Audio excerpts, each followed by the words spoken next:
Students, welcome to my YouTube channel. तो students, आज हम करेंगे परसेंटेज कंपोजिशन के बारे में पढ़ेंगे और केमिकल फॉर्मूला कि परसेंटेज कंपोजिशन क्या चीज़ होती है, उसकी डेफिनेशन क्या है, कैसे हम उसमें न्यूमेरिकल्स में इसको अप्लाई करते हैं, कैसे निकालते हैं किसी भी एलिमेंट की परसेंटेज कंपोजिशन।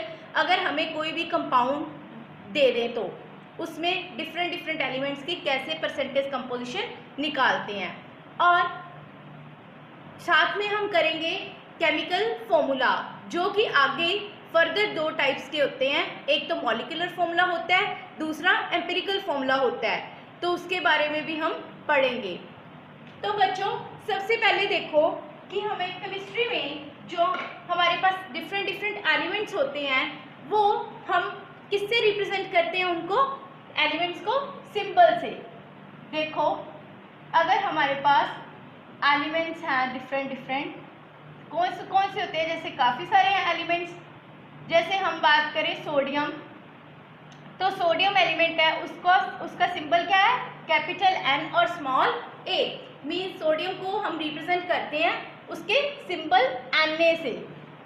सेकेंड वन, अगर आपके पास आ जाए आयरन, तो आयरन का क्या सिंबल होता है, वो रिप्रेजेंट होता है Fe से। Third one is copper. Copper element को किससे रिप्रेजेंट करते हैं, Cu से। मींस जो केमिस्ट्री में एलिमेंट्स होते हैं उनको हम उनके सिंबल से रिप्रेजेंट करते हैं। और अगर हमारे पास आ जाए कंपाउंड्स, अगर मैं किसी कंपाउंड की बात करूं, जैसे मान लो हमारे पास कंपाउंड है कॉपर सल्फेट। कॉपर सल्फेट, इसको हम कैसे रिप्रेजेंट करते हैं, इसका क्या फॉर्मूला होता है, CuSO4। तो देखो, जो तो होते हैं एलिमेंट्स उनको तो हम सिंबल से रिप्रेजेंट करते हैं, और अगर हमारे पास कोई कंपाउंड्स आ जाएं, जैसे मैंने यहाँ पे एग्जांपल ली है कॉपर सल्फेट कंपाउंड है, तो उसको हम किससे रिप्रेजेंट करेंगे, उसको हम मॉलिक्यूलर फॉर्मूला या कह लो केमिकल फॉर्मूला से रिप्रेजेंट करते हैं। जैसे यहाँ पे कॉपर सल्फेट है, उसका केमिकल फॉर्मूला क्या है, CuSO4। तो देखो, इसमें डिफरेंट एलिमेंट्स प्रेजेंट है, कॉपर, सल्फर और ऑक्सीजन। तो इन तीनों एलिमेंट से क्या बना है, ये कंपाउंड बना है, that is called copper sulphate. तो ये जो केमिकल फॉर्मूला है कॉपर सल्फेट का, तो ये हमें क्या चीज बता रहा है कि कोई भी किसी भी कंपाउंड का केमिकल फॉर्मूला हमें क्या रिप्रेजेंटेशन, क्या डिनोट करता है।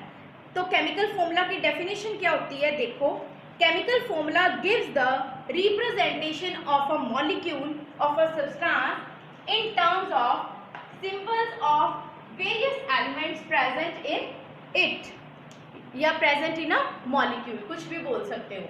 तो मतलब वो कहते हैं केमिकल फॉर्मूला ऐसी रिप्रेजेंटेशन बताता है किसी भी मॉलिक्यूल या कंपाउंड की, जो किसकी टर्म्स में बताता है, किसकी टर्म्स में बताता है, डिफरेंट जो वेरियस एलिमेंट्स उस कंपाउंड या मॉलिक्यूल में प्रेजेंट होते हैं, उनके सिंबल्स की फॉर्म में उनकी रिप्रेजेंटेशन करता है। तो यहाँ पे कॉपर सल्फेट का हम कह रहे हैं कि केमिकल फॉर्मूला क्या है, CuSO4।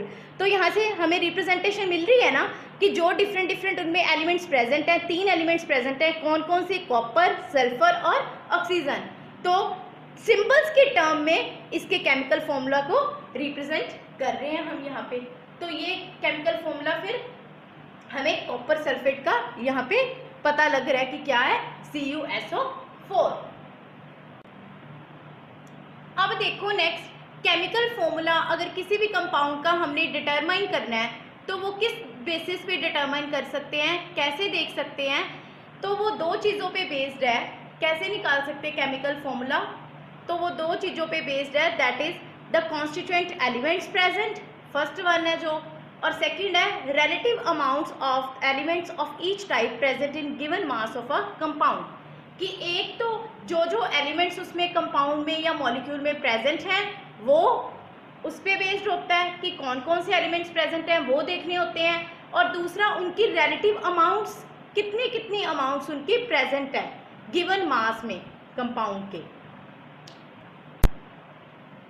अब देखो एग्जाम्पल्स आगे कि डिफरेंट डिफरेंट हमें कंपाउंड्स दिए हैं, उनके देखो कौन केमिकल फॉर्मूला क्या क्या होते हैं। देखो अमोनिया का होता है NH3। अब देखो हमने बोला था कि केमिकल फॉर्मूला दो चीज़ों पे बेस्ड है, एक तो जो कांस्टेंट एलिमेंट्स उसमें कौन कौन से प्रेजेंट हैं, तो देखो नाइट्रोजन और हाइड्रोजन प्रेजेंट है अमोनिया में, और दूसरा था कि उनकी रिलेटिव अमाउंट्स कितनी प्रेजेंट है, जो कि हम आगे निकालते हैं, उनकी परसेंटेज कंपोजिशन को देखते हैं कि किस कंपोजिशन में वो प्रेजेंट हैं। तो डिफरेंट डिफरेंट कंपोजिशन में ये प्रेजेंट होंगे दोनों, और ये क्या है अमोनिया का केमिकल फॉर्मूला। तो दो चीज़ों पे बेस्ड है ना फिर केमिकल फॉर्मूला की, कौन कौन से एलिमेंट्स प्रेजेंट है और कितनी उनकी अमाउंट्स प्रेजेंट है, क्या उनकी कंपोजिशन है गिवन मास में कंपाउंड के या मॉलिक्यूल के। तो आगे देखो कार्बन डाइऑक्साइड की रिप्रेजेंटेशन होती है CO2 से। सोडियम क्लोराइड उसका केमिकल फॉर्मूला होता है NaCl। कॉपर सल्फेट जो मैंने अभी करवाया दैट इज CuSO4। तो ये सब क्या है अलग अलग कंपाउंड्स के या मॉलिक्यूल्स के केमिकल फॉर्मूलाज। तो यहाँ से आपको पता लग रहा है कि केमिकल फॉर्मूला दो चीज़ों पे बेस्ड होती है, क्या क्या, कि एक तो डिफरेंट डिफरेंट एलिमेंट्स, कौन कौन से कॉन्स्टेंट एलिमेंट्स प्रेजेंट है उस कंपाउंड या मॉलिक्यूल में, और दूसरा कि उनकी रिलेटिव कंपोजिशन, रिलेटिव अमाउंट क्या है कंपाउंड में उन एलिमेंट्स की।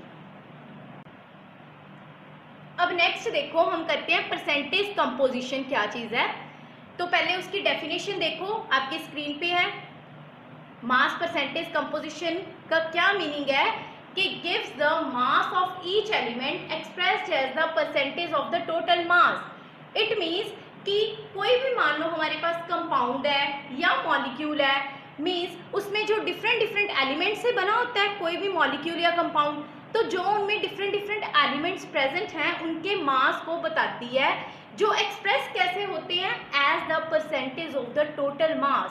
मीन्स टोटल मास जितना होता है मोलर मास उस कंपाउंड या मॉलिक्यूल का, उसकी परसेंटेज की तरह क्या होते हैं एक्सप्रेस होते हैं, मीन्स उसकी परसेंटेज होती है, आगे उसकी परसेंटेज निकालते हैं। तो इसका फॉर्मूला क्या है, इसीलिए इसका नेम क्या है मास परसेंटेज कंपोजिशन। तो इसका फॉर्मूला देखो क्या है, मास परसेंटेज का फॉर्मूला, किसी भी एलिमेंट का अगर आपने मास परसेंटेज निकालनी है ऑफ एलिमेंट, किसी भी मान लो एलिमेंट की निकालनी है, तो वो किसके इक्वल होती है, मास ऑफ दैट एलिमेंट, जो उस एलिमेंट का मास है कंपाउंड में, 1 मोल ऑफ कंपाउंड में प्रेजेंट है इन 1 मोल ऑफ कंपाउंड या मॉलिक्यूल, कुछ भी आपको देते हैं तो उसमें जो उस एलिमेंट का मास है, नीचे मोलर मास उस कंपाउंड का, क्या मोलर मास पूरे कंपाउंड का, और इनटू 100। तो 100 से क्यों मल्टीप्लाई किया, बिकॉज हम ये क्या है मास परसेंटेज है, इसीलिए इसको क्या किया 100 से मल्टीप्लाई। इसके डिवाइड में नीचे मोलर मास ऑफ कंपाउंड है, mass of that element in 1 mole of compound, नीचे क्या है मोलर मास। तो मास परसेंटेज आपको यहाँ पे ये जो फॉर्मूला है बहुत ही ज़्यादा इंपॉर्टेंट है, आगे न्यूमेरिकल्स इससे ही सॉल्व होते हैं, इस फॉर्मूला से ही। यहाँ पे आपने मास परसेंटेज निकालने को आपको कहेंगे, कोई भी मॉलिक्यूल या कोई भी कंपाउंड दे देंगे और बोलेंगे कि इसमें जो डिफरेंट डिफरेंट एलिमेंट्स प्रेजेंट हैं उनकी मास परसेंटेज निकालो, तो वो आगे हम न्यूमेरिकल्स करते हैं, आपको अच्छी तरह से वहाँ पे समझ भी आ जाएगी कि मास परसेंटेज हम कैसे निकालते हैं डिफरेंट डिफरेंट एलिमेंट्स का। तो इसका फॉर्मूला ध्यान में रखना है कि मास परसेंटेज, बार बार मैं बोल रही हूँ ये चीज़ कि फॉर्मूला को ध्यान में रखना है। दोबारा रिपीट कर देती हूँ कि मास परसेंटेज किसी भी एलिमेंट का अगर हमने निकालना है किसी भी कंपाउंड या मॉलिक्यूल में, उसका फॉर्मूला क्या है मास ऑफ दैट एलिमेंट, जो जिस भी एलिमेंट का निकालना है उस कंपाउंड में, divided by molar mass into 100।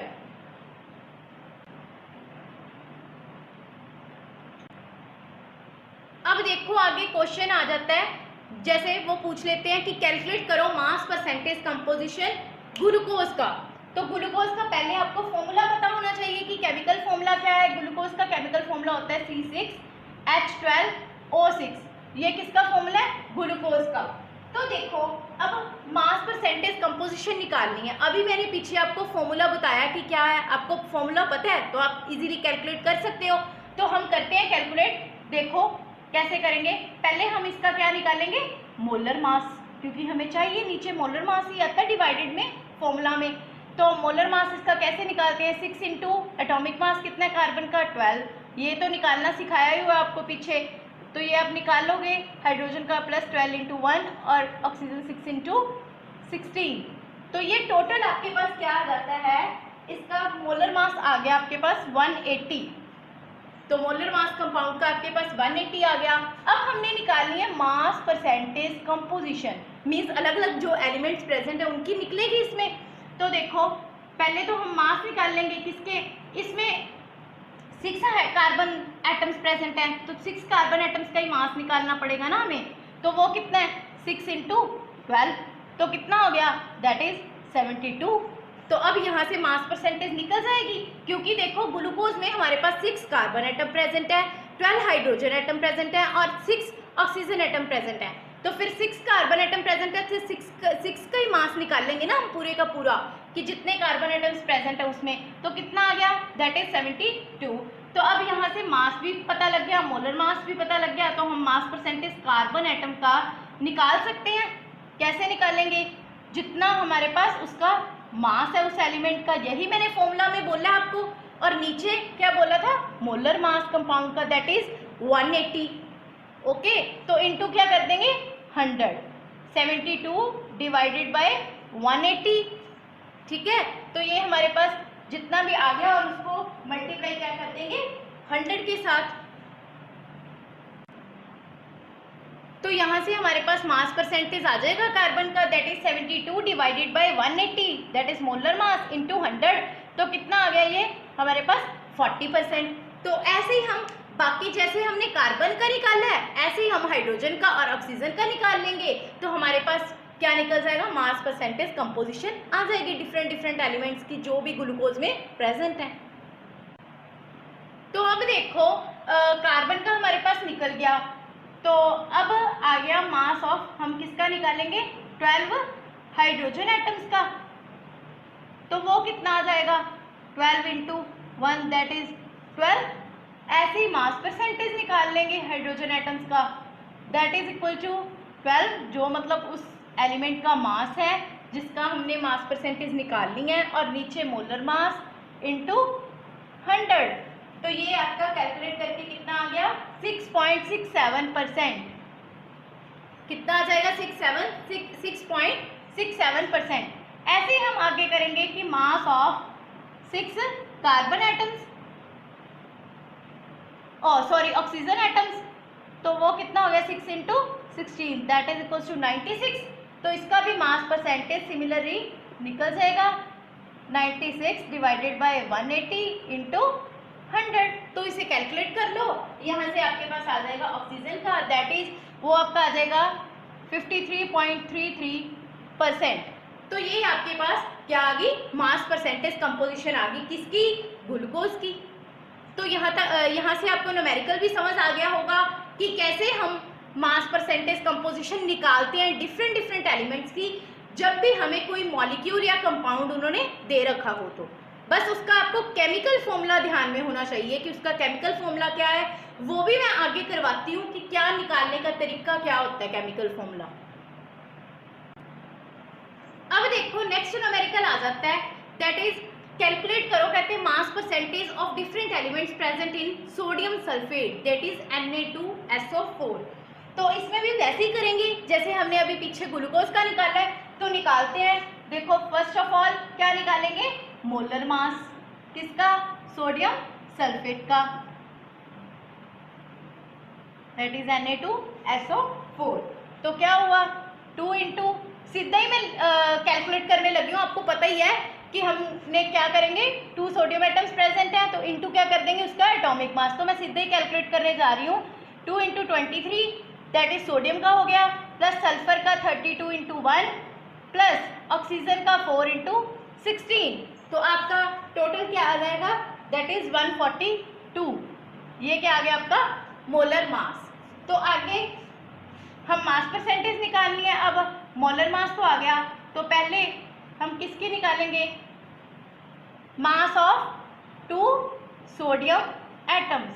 तो वो कितना हो गया 2 इंटू 23, क्योंकि 2 सोडियम एटम्स प्रेजेंट हैं, तो कितना हो गया 46।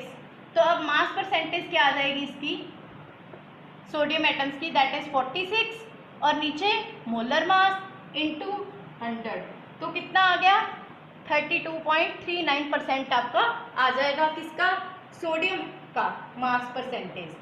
आगे हम ऐसे ही निकालेंगे सल्फर और ऑक्सीजन का, वो निकालते हैं। अब ऐसे ही निकालते हैं मास परसेंटेज सल्फर का, किसका, सल्फर का। तो वो क्या हो जाएगा, दैट इज 32/142 इंटू 100। तो इसे कैलकुलेट कर लो, कितना आपके पास आंसर आ जाएगा, 22.53 आ जाएगा, मेरे को लगता है, हाँ 23.53% आ जाएगा। तो next last one, mass percentage किसका, ऑक्सीजन एटम का, किसका, ऑक्सीजन का। तो उसके क्या है 16 इंटू 464 डिवाइडेड बाई 142 इंटू 100, तो वो आ गया 45.07%। तो वो आपके पास आ जाएगा 45.07%। तो देखो अब उन्होंने स्टेटमेंट में क्या बोला था कि मास परसेंटेज निकालो किसकी, डिफरेंट एलिमेंट्स जो सोडियम सल्फेट में प्रेजेंट है, तो हमने ये निकाल दिया मास परसेंटेज फिर अलग अलग एलिमेंट्स का। नेक्स्ट हम अब करते हैं केमिकल फॉर्मूला। केमिकल फॉर्मूला क्या चीज होती है, जो जिसकी डेफिनेशन मैंने अभी आपको पीछे बताई है कि केमिकल स्टार्टिंग में ही, कि केमिकल फॉर्मूला क्या होता है कि representation of the various elements present in the compound in terms of symbols. तो सिंबल्स के टर्म में जो अलग अलग एलिमेंट्स प्रेजेंट होते हैं किसी भी कंपाउंड में, उसकी रिप्रेजेंटेशन बताती है। यही बोला था मैं केमिकल का फॉर्मूला मैंने स्टार्टिंग में। तो अब इसकी कहते हैं आगे ये दो तरह के होते हैं, एक तो होता है एम्पिरिकल फॉर्मूला और दूसरा होता है मॉलिक्यूलर फॉर्मूला। तो अब हम सबसे पहले करते हैं कि एम्पिरिकल फॉर्मूला क्या चीज है। तो अब हम सबसे पहले करते हैं कि मॉलिक्यूलर फॉर्मूला क्या है, जिससे आपको आगे एम्पिरिकल फॉर्मूला भी पता लग जाएगा। अब देखो एम्पिरिकल फॉर्मूला की डेफिनेशन क्या है कि कहते the formula which gives the simple whole number ratio of the atoms of the various elements present in one molecule of a compound। कि किसी भी कंपाउंड में, कंपाउंड के एक मॉलिक्यूल में जो अलग अलग एलिमेंट्स प्रेजेंट होते हैं उनके एटम्स की होल नंबर रेशो बताता है, उसको क्या कहते हैं, उस फॉर्मूला को एम्पिरिकल फॉर्मूला। जो कि अब आगे एग्जांपल में आपको समझाती हूँ कि क्या कैसे निकालते हैं एम्पिरिकल फॉर्मूला, कैसे कैलकुलेट करते हैं। इसके दो मेथड्स होंगे, एक तो सिंपल जो मैं आपको बताऊंगी कि सिंपली आप कैलकुलेट कर सकते हो, या फिर स्टेप बाय स्टेप कैसे करना है वो सेकंड मेथड है। दोनों आपको मेथड्स करवाऊंगी इसमें, तो ध्यान से समझना। अब सबसे पहले देखो कि मॉलिक्यूलर फॉर्मूला देखो। मॉलिक्यूलर फॉर्मूला तो आपको पता ही होता है, काफ़ी कंपाउंड्स, अब तो इतनी केमिस्ट्री पढ़ ली है तो आपको वैसे ही लर्न हो गए हैं कि मॉलिक्यूलर फॉर्मूला किसी भी चीज़ का पूछो तो आप क्विकली दे देते हो जवाब कि हाँ जी ये है। अगर मैं आपको पूछूं वाटर का क्या है, आप कहोगे सीधे ही H2O, हाइड्रोजन पेरोक्साइड H2O2, आपको सीधे ही लर्न हो गए हैं। तो एक तो यहाँ से हम एम्पिरिकल फॉर्मूला को कैलकुलेट कर सकते हैं। देखो जैसे हाइड्रोजन पेरोक्साइड का आपको पता है कि मॉलिक्यूलर फॉर्मूला क्या होता है H2O2। तो इसमें देखो सबसे पहले तो जो भी एलिमेंट्स के एटम्स प्रेजेंट होते हैं, यहाँ पे कौन कौन से प्रेजेंट हैं, हाइड्रोजन के और ऑक्सीजन के। तो देखो फिर यहाँ पे पहले तो इसको एम्पिरिकल फॉर्मूला निकालने के लिए मॉलिक्यूलर फॉर्मूला इसका लिख ले, और उसके बाद देखो कि उसमें कितनी रेशो में वो एलिमेंट्स हैं जो प्रेजेंट हैं। तो देखो 2:2 में प्रेजेंट है दोनों के एटम्स, 2 ही हाइड्रोजन एटम्स प्रेजेंट है और 2 ही ऑक्सीजन। तो पहले तो उस रेशो को लिख लीजिए कि किस रेशो में प्रेजेंट है। फिर इसको आगे देखो कि ये सिंपल होल नंबर रेशो में इसको आगे कन्वर्ट करना होता है। यहाँ पे तो जैसे सिंपली आ गया कि 2:2 मीन्स 1 कट करके क्या आ गया हमारे पास 1:1, इट मीन्स ये 1:1 में प्रेजेंट है। तो ये तो सिंपल ही है, इससे सिंपल और क्या होगी। तो बस सीधा ही एम्पिरिकल फॉर्मूला फिर इसका क्या हो गया, एम्पिरिकल फॉर्मूला हाइड्रोजन पेरोक्साइड का क्या हो गया फिर 1:1 में, और जो सिंपल होल नंबर रेशो आ जाए तो हमने पहले ही बताया कि एम्पिरिकल फॉर्मूला क्या है हमारे पास, सिंपल होल नंबर रेशो। तो इट मीन्स दोनों 1:1 में प्रेजेंट है, मीन्स HO इसका क्या हो गया, एम्पिरिकल फॉर्मूला। एक तो ये सीधा तरीका है, मतलब यहाँ पे तो देखो सिंपल था, मैंने सीधा ही बोल दिया कि 2:2 में है तो सीधे ही 1 इकट्ठे होके 1:1 में आ गया ना। तो कई बार जैसे ग्लूकोज में आगे काफ़ी कंपाउंड्स में आगे मैं आपको करवाती हूँ, उसको क्या करना होता है कि सिंपल होल नंबर रेशो में कन्वर्ट कर लो, पहले उसकी सिंपल होल नंबर रेशो बना लो और फिर वो क्या होता है उसका एम्पिरिकल फॉर्मूला। तो यहाँ से आपको हाइड्रोजन पेरोक्साइड का तो पता लग गया। तो ये क्या होता है एम्पिरिकल फॉर्मूला, दोबारा मैं फिर से रिपीट कर रही हूँ कि it gives the simple whole number ratio of the atoms of different elements present in the compound, कि जो भी डिफरेंट एलिमेंट्स के एटम्स प्रेजेंट हैं किसी भी कंपाउंड में, उसकी सिंपल होल नंबर रेशो को बताते हैं। कि हम मॉलिक्यूलर, एक तो जो मैंने मेथड बताया कि मॉलिक्यूलर फॉर्मूला आपको पता होगा, किसी भी मतलब पता ही होता है किसी भी कंपाउंड का, तो उससे भी आप सीधा निकाल सकते हो कि जितने जितने रेशो में वो प्रेजेंट है वो लिख लीजिए, उसको आगे सिंपल होल नंबर रेशो में कन्वर्ट कर लीजिए, तो that is it's empirical formula. और दूसरा मैं स्टेप बाय स्टेप मेथड करवाती हूँ, पहले कुछ और एग्जांपल्स इसकी समझ लेते हैं, फिर आगे नेक्स्ट मेथड करवाऊंगी। अब देखो जैसे सेकंड वन हमारे पास आ जाए ग्लूकोज, तो ग्लूकोज का हमें पता है मॉलिक्यूलर फॉर्मूला C6H6O6, यही होता है ना ग्लूकोज का मॉलिक्यूलर फॉर्मूला। तो अब यहाँ से इसका एम्पिरिकल फॉर्मूला हम कैसे डिराइव करेंगे, देखो पहले मैंने क्या बोला था कि उस रेशो को लिख लीजिए जिस रेशो में डिफरेंट एलिमेंट्स प्रेजेंट हैं। तो क्या है 6:12:6। तो आगे इसको क्या करना है, सिंपल होल में कट करके कैंसिल करके क्या कर लीजिए, सिंपल होल नंबर रेशो में कन्वर्ट कर लीजिए, वही उसका क्या होगा एम्पिरिकल फॉर्मूला। तो हम इसको आगे कन्वर्ट करेंगे, 6 से डिवाइड कर दें तो सिंपल होल बन जाता है 1:2:1 बन गया ना। तो इससे सिंपल अब और तो है नहीं, सिंपल होल नंबर रेशो हमारे पास आ गई, तो इसे हम क्या बोलते हैं सिंपल होल नंबर रेशो। तो अब ये इसका यहाँ से इसका एम्पिरिकल फॉर्मूला डिराइव हो जाएगा, किस रेशो में 1:2:1 में। तो क्या हो गया फिर इसका एम्पिरिकल फॉर्मूला क्या है, CH2O, कहाँ से आया, यहाँ से। तो ये इसका क्या है एम्पिरिकल फॉर्मूला ऑफ ग्लूकोज। तो यहाँ से आपको पता लग गया होगा फर्स्ट मेथड के एम्पिरिकल फॉर्मूला को कैसे निकालते हैं। अब नेक्स्ट आ जाता है मॉलिक्यूलर फॉर्मूला। तो मॉलिक्यूलर फॉर्मूला क्या बताता है, it gives the actual number of atoms of various elements present in one molecule of a compound. Means जो मॉलिक्यूलर फॉर्मूला होता है वो क्या बताता है, एक्चुअल नंबर ऑफ एटम्स, मतलब जो डिफरेंट एलिमेंट्स प्रेजेंट हैं किसी भी कंपाउंड के वन मॉलिक्यूल में, तो उसके एक्चुअल नंबर ऑफ एटम्स, कितने एटम्स प्रेजेंट हैं एक्चुअली। अब जैसे एग्जांपल देख लो, एग्जांपल है हमारे पास हाइड्रोजन पेरोक्साइड, उसका मॉलिक्यूलर फॉर्मूला जो होता है वो होता है H2O2।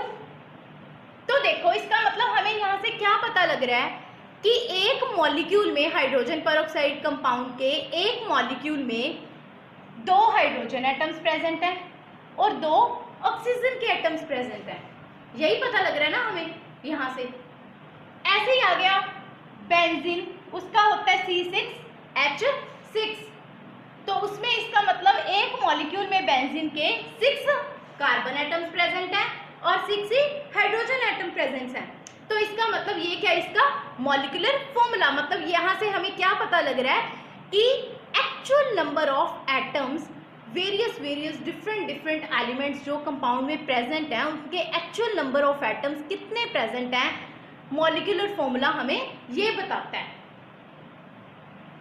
जैसे हाइड्रोजन पेरोक्साइड का मैंने आपको बताया कि H2O2, इसका मतलब एक मॉलिक्यूल में हाइड्रोजन पेरोक्साइड के 2 हाइड्रोजन एटम्स प्रेजेंट हैं और 2 ऑक्सीजन एटम्स प्रेजेंट हैं, मतलब एक्चुअल नंबर ऑफ एटम्स को लेके चलना है किसमें, मॉलिक्यूलर फॉर्मूला में। तो अब मैं आगे करवाती हूँ आपको, ये तो था सिंपल मेथड से, आगे स्टेप बाय स्टेप मेथड आता है कि उससे हम क्या करते हैं, उससे हम कैसे डिराइव करते हैं एम्पिरिकल फॉर्मूला और मॉलिक्यूलर फॉर्मूला, वो मैं आपको न्यूमेरिकल्स करवाऊंगी, उससे ही आपको समझ आ जाएगा कि कैसे हम निकालेंगे। तो देखो अब नेक्स्ट रिलेशन देखो कि मॉलिक्यूलर फॉर्मूला और एम्पिरिकल फॉर्मूला में क्या रिलेशन है। पहले रिलेशन देख लो, फिर हम इससे आगे न्यूमेरिकल्स करवाती हूँ मैं आपको। डिफरेंट अलग अलग तरह के होंगे जिसमें अलग अलग मॉलिक्यूलर फॉर्मूला निकालना होगा और एम्पिरिकल फॉर्मूला निकालना होगा। तो पहले रिलेशन समझ लीजिए कि मॉलिक्यूलर फॉर्मूला और एम्पिरिकल फॉर्मूला में सीधा रिलेशनशिप क्या है। Molecular formula is equal to n into empirical formula, और यहाँ पे n जो है वो क्या हमें रिप्रेजेंट कर रहा है, that is number of atoms. Number of atoms means कितने नंबर ऑफ एटम्स प्रेजेंट है डिफरेंट एलिमेंट्स के किसी भी कंपाउंड में, जो कि क्या होगा, एक सिंपल होल नंबर होगा, कोई सिंपल होल नंबर, मतलब 1 2 3 कोई सिंपल होल नंबर में होंगे नंबर ऑफ एटम्स। तो अब यहाँ पे देखो क्वेश्चन है आपकी स्क्रीन पे कि उन्होंने बेंजीन का हमें मॉलिक्यूलर मास दे दिया दैट इज 78 और एम्पिरिकल फॉर्मूला दिया हुआ है साथ में बेंजीन का। तो हमने नंबर ऑफ एटम्स निकालने हैं, हम उसी रिलेशन को अप्लाई करेंगे जो अभी मैंने बताया है। तो देखो कैसे करेंगे, एम्पिरिकल फॉर्मूला दे रखा है, यहाँ से हम एम्पिरिकल फॉर्मूला मास निकाल लेंगे क्योंकि हमें चाहिए फॉर्मूला में पुट करने के लिए। तो एम्पिरिकल फॉर्मूला मास वो हमारे पास क्या आ जाएगा, बेंजीन का तो क्या आ गया 12 इंटू 1 प्लस 1 इंटू 1, तो कितना आ गया कैलकुलेट करके 13। तो एम्पिरिकल फॉर्मूला मास तो हमारे पास आ गया, मॉलिक्यूलर मास हमें दिया हुआ है, तो सीधा रिलेशन क्या होता है, पीछे अभी मैंने करवाया कि molecular mass is equals to n into empirical formula mass, जिसे मैं EFM लिख रही हूँ, that means empirical formula mass. तो n किसके इक्वल हो गया, molecular mass divided by empirical formula mass. तो मॉलिक्यूलर मास कितना है हमारे पास दे रखा है दैट इज 78 और एम्पिरिकल फॉर्मूला मास हमने निकाल लिया, तो वो कितना आ गया हमारे पास कट के 6। तो यहाँ से हमें n पता लग गया ना, देखो इसका फॉर्मूला भी यही होता है। अगर यहाँ पे फिर CnHn मीन्स क्या हो गया, n की वैल्यू है 6, तो पुट करेंगे तो क्या आ जाएगा C6H6, तो बेंजीन का यही फॉर्मूला होता है, देख लो आप चाहे C6H6। तो इसका मतलब ऐसे आप नंबर ऑफ एटम्स निकाल सकते हो। अब आपकी स्क्रीन पे एक टेबल शो हो रहा है जिसमें कंपाउंड दिए हुए हैं अलग अलग, जैसे hydrogen peroxide, benzene, glucose, sucrose और नेप्थलीन। उसमें एम्पिरिकल फॉर्मूला उसका बताया गया है और मॉलिक्यूलर फॉर्मूला बताया गया है। तो आप यहाँ से कैलकुलेट भी करके देख सकते हो, जैसे मैंने सिंपल स्टेप से आपको करवाया कि मॉलिक्यूलर फॉर्मूला को ले लो और उससे एम्पिरिकल फॉर्मूला निकाल के देखो कि वही आ रहा है। तो देखो आपको ऐसे पता लग जाएगा कि देखो कैसे निकालते हैं मॉलिक्यूलर फॉर्मूला से एम्पिरिकल फॉर्मूला, जो अभी मैंने सिंपल स्टेप से निकलवाया।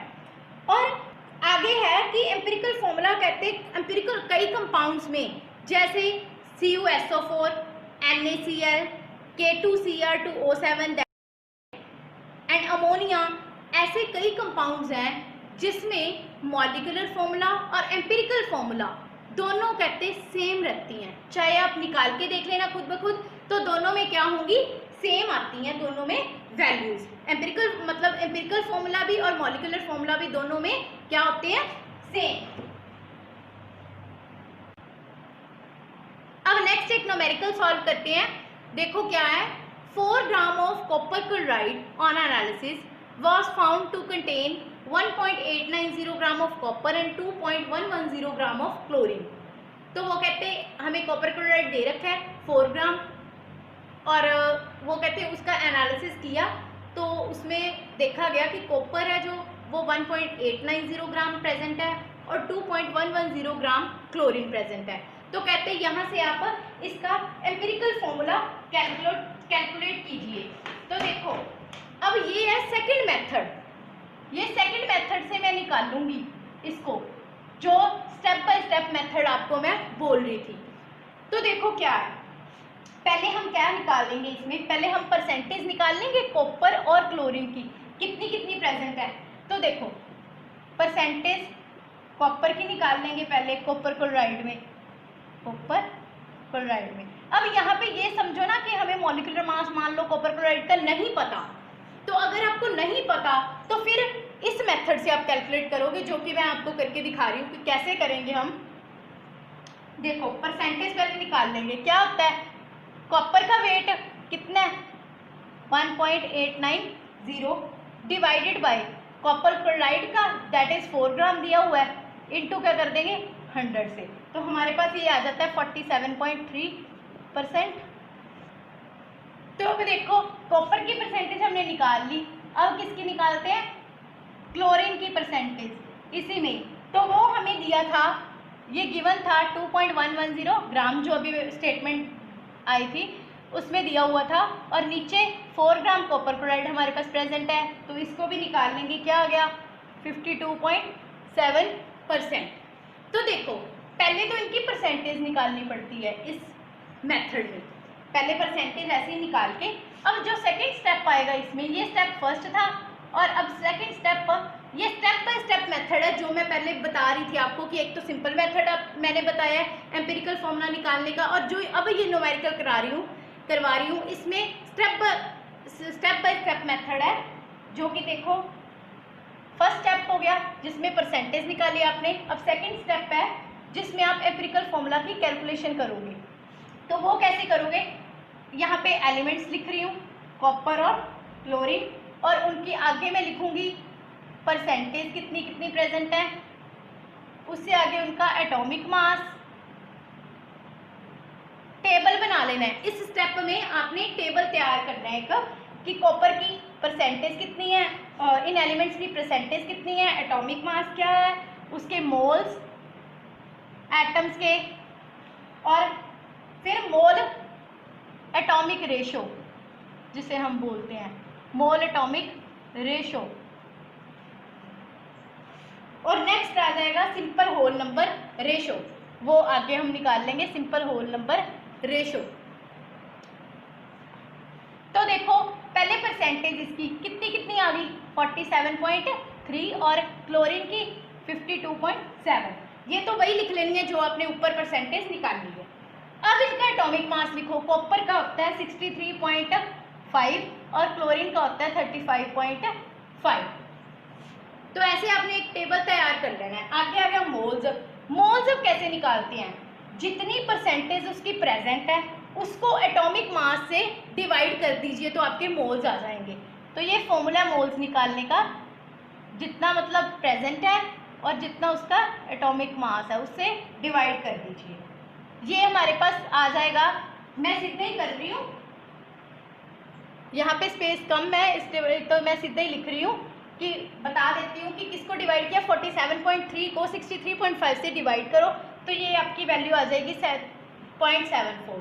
ऐसे ही 52.7 को 35.5 से आपकी डिवाइड करना है और आपकी वैल्यू आ जाएगी 1.48। अब मोल एटॉमिक रेशो कैसे निकालते हैं, वो जो इन दोनों में से आपने देखना है, जब मोल्स निकाल ले उस दोनों मतलब जितनी वैल्यूज होंगी उसमें से आपने देखना है कि सबसे कम वैल्यू कौन सी है। तो इसमें कम कौन सी है 0.74। तो आपने क्या कर देना, इस वैल्यू को उसी से सबसे छोटी वैल्यू से डिवाइड कर देना। मींस इन दोनों में कौन सी छोटी है 0.74, तो इनको 0.74 से डिवाइड कर दीजिए। इसको किया तो 1 आ गया, इसको किया तो हमारे पास आ जाता है 2। तो ये हमारी क्या हो गई मोल एटॉमिक रेशो, या इसे हम बोल सकते हैं सिंपल होल नंबर रेशो, कुछ भी आप बोल सकते हो इसे। मोल एटॉमिक रेशो भी यही है और सिंपल होल नंबर रेशो भी यही है, देख लो जाए। और अब सिंपल होल नंबर रेशो हमारे पास आ गई कॉपर और क्लोरीन की, मींस वो 1:2 में प्रेजेंट है। तो कॉपर रेशो क्लोरीन उनकी दोनों की क्या रेशो है, कॉपर है 1 में और क्लोरीन किस में है 2 में, तो 1:2 में प्रेजेंट हो गए दोनों। तो यहाँ से हमारे पास इसका एम्पिरिकल फॉर्मूला जनरेट हो जाएगा। क्या आ गया, कॉपर के पैर में 1 रखेंगे क्योंकि उस 1:2 में प्रेजेंट है ना ये, तो इट मीन्स क्या आ गया Cu, Cl के पैर में 2, क्योंकि इसके रेशो क्या है 2, तो 1:2 में प्रेजेंट है। तो कॉपर क्लोराइड का क्या ये आ गया एम्पिरिकल फॉर्मूला हमारे पास कैलकुलेट हो गया, दैट इज CuCl2। तो यहाँ से आपको स्टेप बाय स्टेप मेथड के साथ सॉल्व करना आ गया होगा कि कैसे हमने करना है अगर स्टेप बाय स्टेप मेथड आ जाए तो। अगर सिंपल करना है तो वो भी आपको पता लग गया, और स्टेप बाय स्टेप मेथड से कैसे कैलकुलेट करना है वो भी पता लग गया। तो ऐसे स्टेप बाय स्टेप मेथड से मॉलिक्यूलर फॉर्मूला भी निकाल सकते हैं हम, वो भी आपको बताती हूँ। पहले इसको रिपीट करती हूँ मैं दोबारा, अगर किसी को नहीं समझ आया तो दोबारा मैं रिपीट कर रही हूँ कि क्या हमने किया है, और रिवाइज भी हो जाएगा आपका साथ में। देखो, इसके फर्स्ट स्टेप में आपने क्या करना है, जो भी आपको कॉपर क्लोराइड उन्होंने कंपाउंड दे रखा था, उसमें कॉपर और क्लोरीन दोनों की क्या दे रखी थी, उनका मास दे रखा था कि इतने इतने ग्राम प्रेजेंट है। वो कितने थे, 1.890 और 2.110 ग्राम। तो टोटल कितना कॉपर क्लोराइड दे रखा था आपको, दैट इज 4 उसका टोटल। तो फिर परसेंटेज हम निकाल सकते हैं कि उस एलिमेंट का जितना प्रेजेंट है दैट इज कॉपर का, और नीचे 4 जो मैंने लिखा है वो है कॉपर क्लोराइड का उन्होंने दिया हुआ है। तो परसेंटेज निकालनी है, इनटू क्या कर देंगे 100 से। तो क्या आ गया हमारे पास फर्स्ट का 47.3%। ऐसे ही हमने सेकंड क्लोरीन का निकाल लिया, दैट इज 52.7%।